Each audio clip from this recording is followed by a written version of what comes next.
You are listening to the Central Indiana Sports Report, episode 194.2.1, our Madison-Grant boys basketball postseason preview with head coach Josh Hendrixson.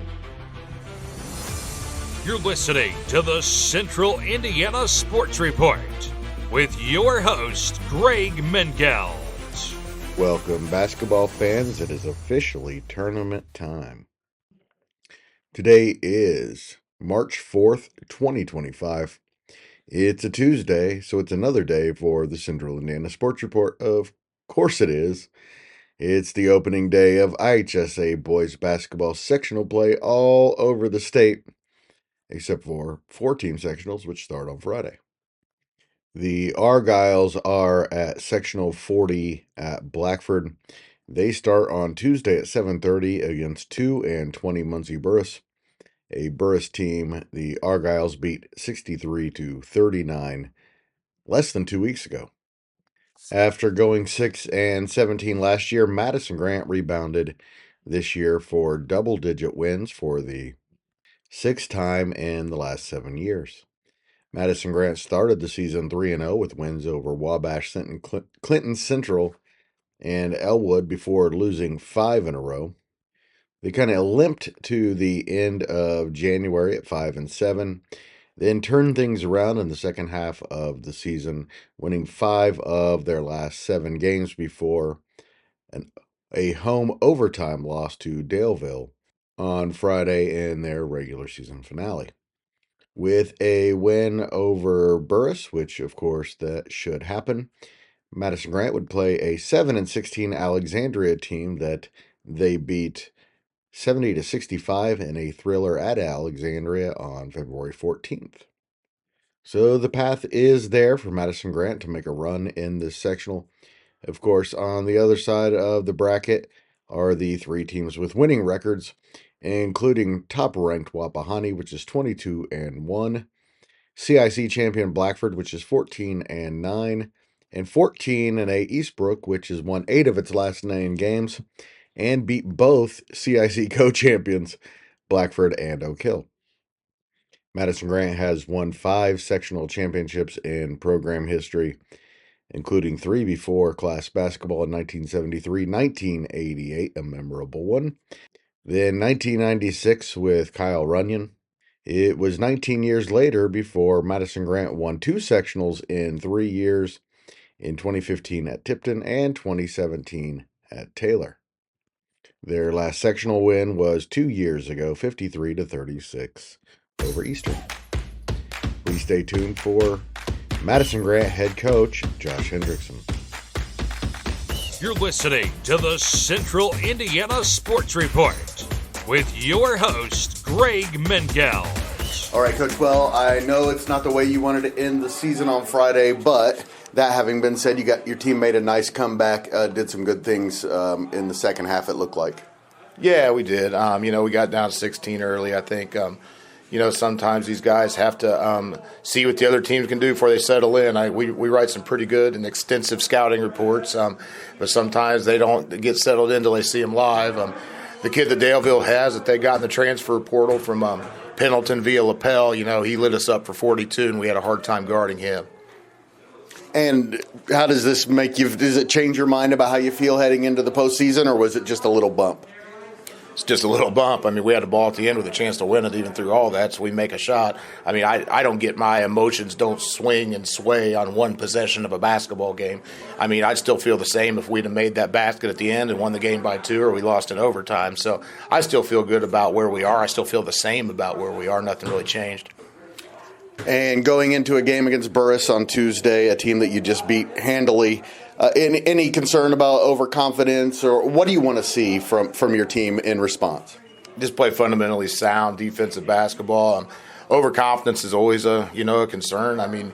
You and I are old enough to know that last Tuesday does not dictate anything that's going to happen this Tuesday.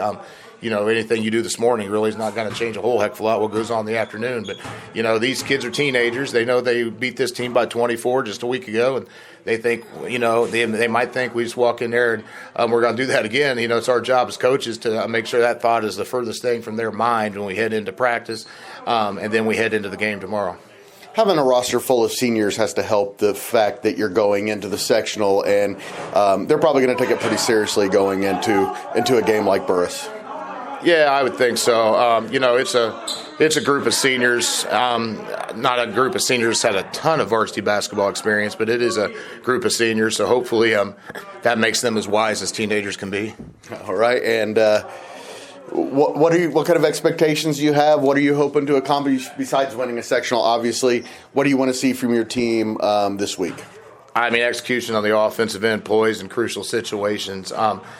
Just having a possession-by-possession mentality. That's really all you can do. We talk about that a lot, that the scoreboard will take care of itself if you play possession by possession, and that's just what we have to do. And last question, from the beginning of the season to the end, have you liked what you've seen from the progression from this team? Yeah, they've gotten better. It's a group, that, like I said, we just had a long way to go to catch up skill-wise. It's a group that, like I've told you before, there's not a lot of basketball being played in the off season unless it's organized by us, and we can only do so much by IHSAA rules. It's a group of seniors that got involved in travel baseball, and travel baseball got them at a young age, and that's really taken over any of their development in the summer. So what we have done during the season as far as improving our skills, our shooting, our ability to handle pressure with the basketball, understanding the concepts of team defense has improved greatly. I just wish we'd had a little more time like some of these schools do. Some schools don't even have football, and they can practice basketball all fall along. Well, yours was playing all the way to the sectional championship. Right. And that helps you in those basketball situations, those crucial situations late in the game, which I think we didn't handle well early in the year. I think we're handling a lot better now.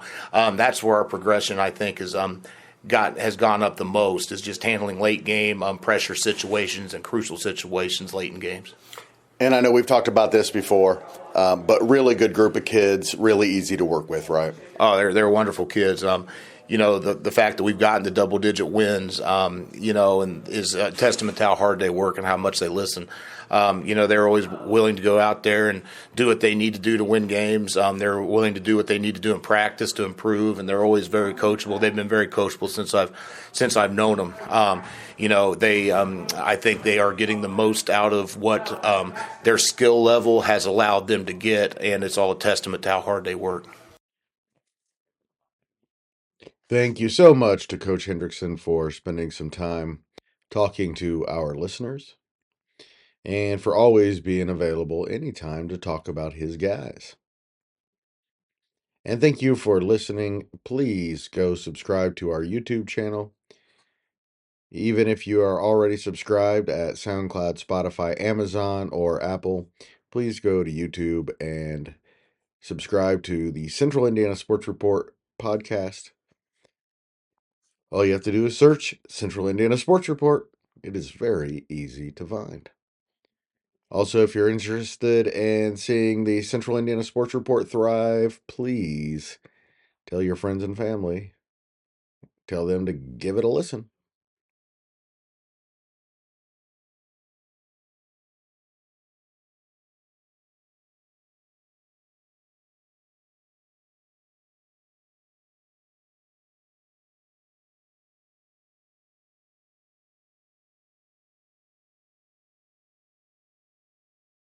Central Indiana Sports Report is a product of ITG Media, and I love Susie.